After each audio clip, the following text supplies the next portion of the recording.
Thanks for joining us. I'm Luke, and this is Teen Kids News. We're proud to announce that this year marks our 20th anniversary. Let's begin with our top story.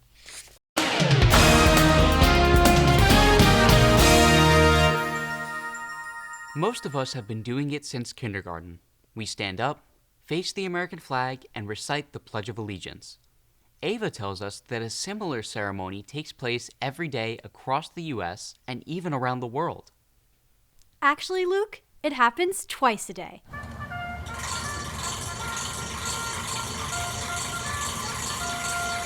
In the morning, precisely at 8 a.m.,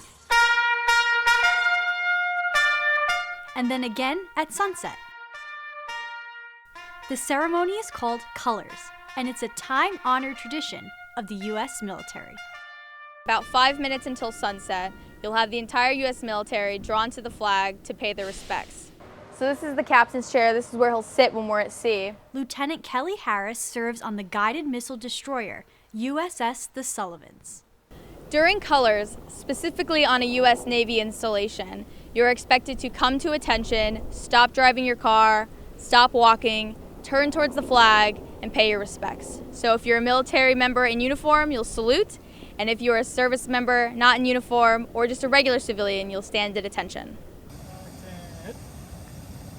When sunset occurs, we will be drawn to attention, and the two sailors will ceremoniously lower the flag as the national anthem is playing behind them.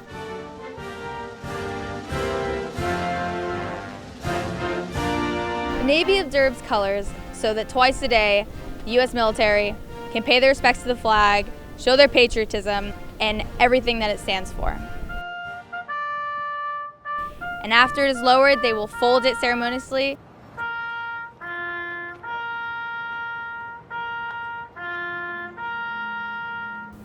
To me, it means everything that embodies what's proud to be an American.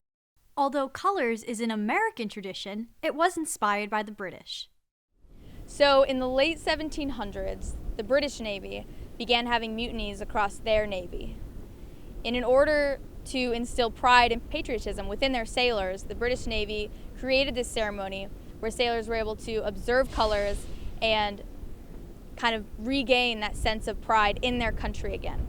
The U.S. Navy admired that ceremony and decided to replicate it within our own military. And we have been conducting that ceremony ever since. When I first observed Colors, I felt an overwhelming sense of pride for my country, for what I was doing as a commissioned officer, and for all the men and women that serve alongside me. It still gives me the same feeling.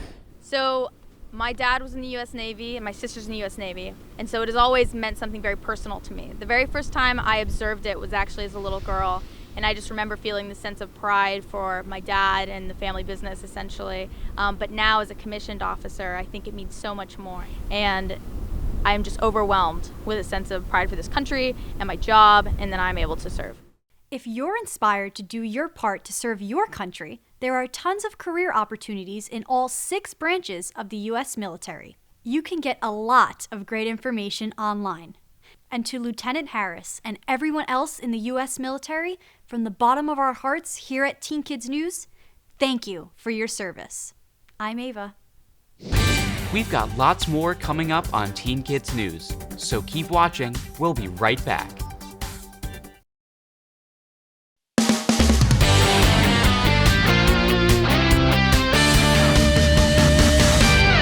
What's his name?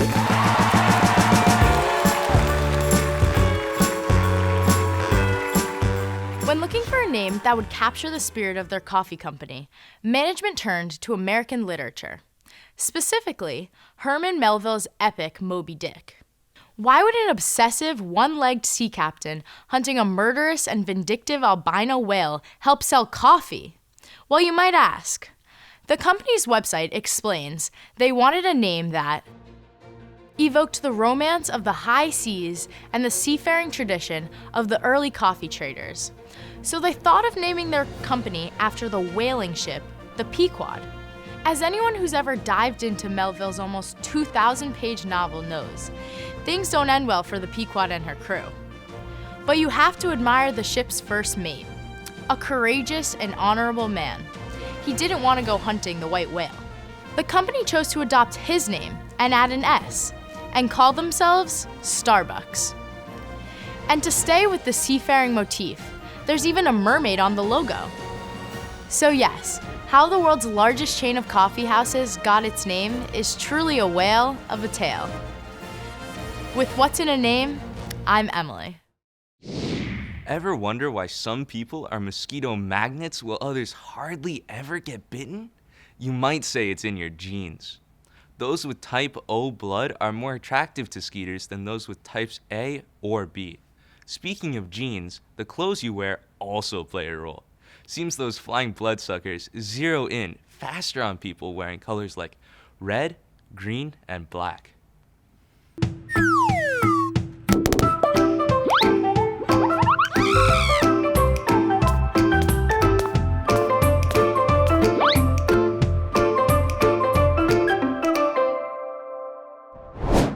This week, I'm going to tell you about an artist who helped win a war.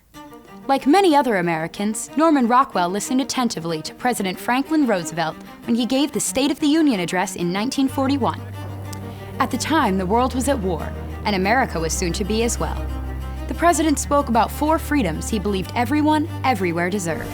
The first is freedom of speech and expression everywhere in the world. The second is freedom of every person to worship God in his own way everywhere in the world. The third is freedom from want, which translated into world terms means economic understandings which will secure to every nation a healthy, peacetime life for its inhabitants everywhere in the world. The fourth is freedom from fear. Rockwell was so taken by the speech that he decided to paint those 4 freedoms. They were first printed in the magazine Rockwell painted covers for, the Saturday Evening Post. The paintings were a huge success. People all over the country ordered copies. Not only that, but Uncle Sam borrowed the paintings and set them on tour to inspire Americans to buy war bonds. The tour raised more than $130 million for the U.S. military. You might say that Norman Rockwell fought the Germans and Japanese single-handedly, armed with only a paintbrush. With Art Smart, I'm Katie. Movie superstar Leonardo DiCaprio likes to collect action figures. In fact, his collection would probably impress even Jay Gatsby. That's the character that DiCaprio portrayed in the movie The Great Gatsby. Star Wars characters and superheroes seem to be his favorite collectibles. But DiCaprio also puts his collecting to good use. Over the years, he's donated a number of his vintage toys to charity auctions. One auction raised more than $100,000 to protect the environment. Guess you can say that sort of makes Mr. DiCaprio a superhero himself. For Teen Kids News, I'm Chloe. We have to take a quick break, but don't go away because Teen Kids News will be right back. It's time for Make the Grade. Here's Christin with this week's advice. Studying a second language in school has a lot of advantages. Not only are you enhancing your college application while also learning about cultures, becoming proficient in a second language could help you get a job. Let's say you're interested in going into healthcare. Doctor, nurse, therapist, social worker. Those are just a few of the many careers in the medical field. Knowing Spanish would be a valuable asset.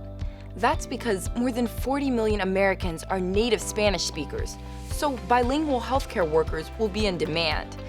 If you're planning to make business your business, consider studying Mandarin Chinese. China is an economic powerhouse that is becoming increasingly powerful. As more and more American companies do business with China, more and more American business people who speak Mandarin will be needed. If you see yourself working to help people around the world, that probably means a job in the humanitarian sector. For example, working for international organizations that fight poverty or pollution, or who fight for social justice. While English is still the most common international language, There are lots of countries where also being able to speak French would be a huge asset. French is also valuable if you want to go into the diplomatic corps. By the way, a language that has recently become more popular to study is Arabic. US businesses and even the US government say they can't hire enough people who can speak Arabic. I'm Christin, here to help you make the grade.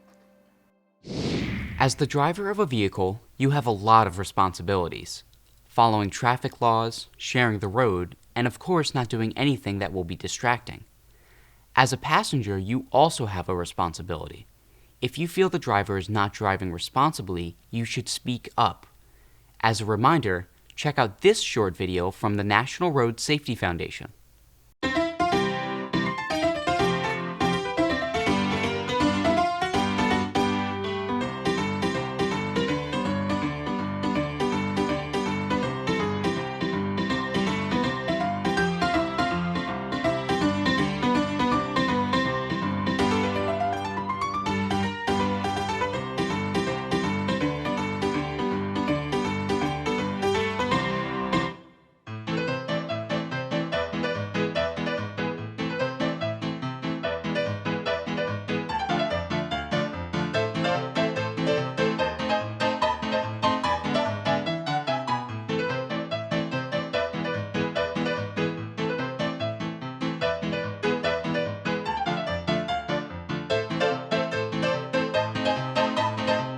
Tom, it's not worth losing your life for.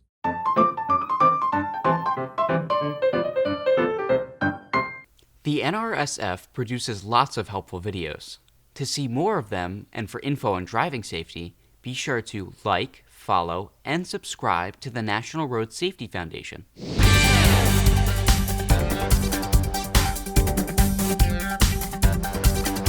I'm Bryce McLaughlin, this week's Rising Star, next on Teen Kids News. Well, this house ain't a home. Well, this house ain't a home.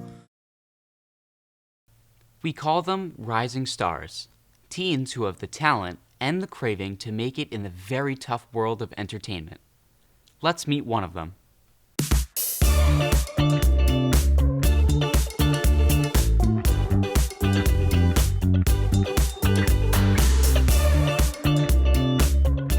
Imagine this. A lonely man is wandering through his house. He's seeing things that painfully remind him of the woman he loves, but who left him. That's the theme of the debut song by 17-year-old Bryce McLaughlin. Here's This House Ain't a Home. Every picture's where you left it, like memories hanging on. Every breath I take is lonely, and every night is long.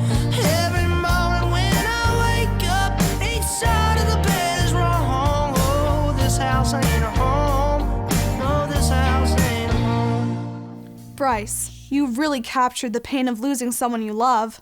I hope it's not based on personal experience. No, it's not. It's not based on personal experiences. It's just it's kind of an idea I had. Something I figured it's a story I could make, so I could write something that people can relate to if they're going through something, or if they're having any troubles, they could listen to the song and kind of have a feeling of empathy towards it. As a songwriter, where do you get your inspiration from? Well, I'd like to say most inspiration comes from personal thoughts or personal experiences, or sometimes it could be a story you think of or something like that. Since you live in Louisiana, I guess it's not surprising that your style is a bit Southern rock and a bit blues. Growing up around here, it's Southern rock and blues and stuff like that. It impacts you and makes you who you are as a musician. So, I guess where I'm from is kind of what I put out as my music. Who are your music idols? I'd have to say my music idols are definitely Creedence Clearwater Revival and Leonard Skinner, old Southern rock bands, stuff like that. Speaking of idols, you auditioned for American Idol and got a golden ticket. That must have been exciting. It was awesome. It was one of the best experiences I've had so far in my music career, and I will do it again tomorrow. Sounds like an amazing experience. Thank you for talking with us. Thank you. Bryce says he's not sure yet what career he wants to follow. He may decide to become a lawyer. But he says that whatever his career, music will always be a big part of his life. For Teen Kids News, I'm Katarina. Oh, this house ain't a home. Oh, this house ain't a home.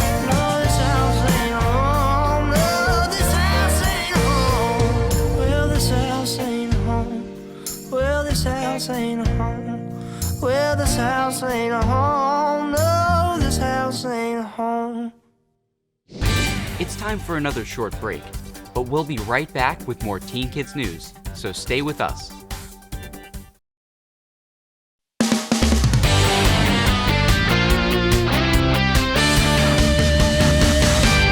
Want to do better on your next test? Eat breakfast. Studies show that students who eat a good breakfast usually get higher test scores, especially if that breakfast contains foods made from whole grains, like toast made with 100% whole wheat. Of course, just eating breakfast isn't enough to get good grades. You still need to study. Well, that wraps up our show for this week, but we'll be back with more Teen Kids News next week. See you then.